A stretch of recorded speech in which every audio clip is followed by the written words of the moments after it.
2021's been a big year for collections. We've learned that everybody's paying way more than we thought they were going to. Clients are really starting to cater more to customers. Well, kind of in an odd change of events, the fact that they've been handing out so much free money that people haven't been able to, you haven't had to call people for them to pay you, they're just paying, so there's been very little impact. Really what's going to happen is on the back end, once the well dries up and the money disappears, that's when people are going to feel it. So we've kind of faced this anticipation of a big problem for other reasons, not related to that change at all. That problem has been, kind of greatly reduced, but when it comes back, it's going to come back big. What we saw with the pandemic is you went from maybe needing 100 collectors to now all of a sudden you need 1,000 collectors, which you can't do. And clients were actually having to move people from other areas within their organization, train them up really quick, put them on the phone, and then all of a sudden after months you saw that need start to die down.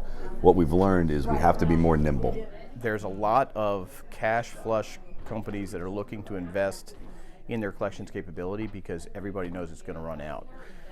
What we haven't been able to figure out is what is the consistent space that clients really think the investment has to happen. And they're asking a lot of questions, and they're asking us to come really talk to them about what we think and where we believe the market's headed. Really, the customers are actually in charge, and we need to really consider the customers and their preferences on how they want to be spoken to and what types of options they want. So if we have a consumer prefers being contacted via text message, might not answer the phone, or email, or having chat options, just kind of meeting our client in the space they prefer, I think it's going to make a big difference, especially as we're limiting contact attempts. We've also learned that there's been a lot of spikes in workforce need, resource need. So a lot of these clients have actually been forced in a way to go to digital collections, email, text messaging, and create a lot of self-serve options so that they don't have to have an agent on the phone and worry about staffing up and staffing down to meet the needs of the industry. Digital strategies are everywhere, and it's kind of old news, but in many ways it's still fake news. Our outreach has to be about, are we solving it? Not are we talking about it, not are we using the buzzwords, not are we saying things that are in the digital family, but do we know that we can help them solve it? There's a lot of innovation in that space. There's a lot of competitors that are coming out that have very solid products.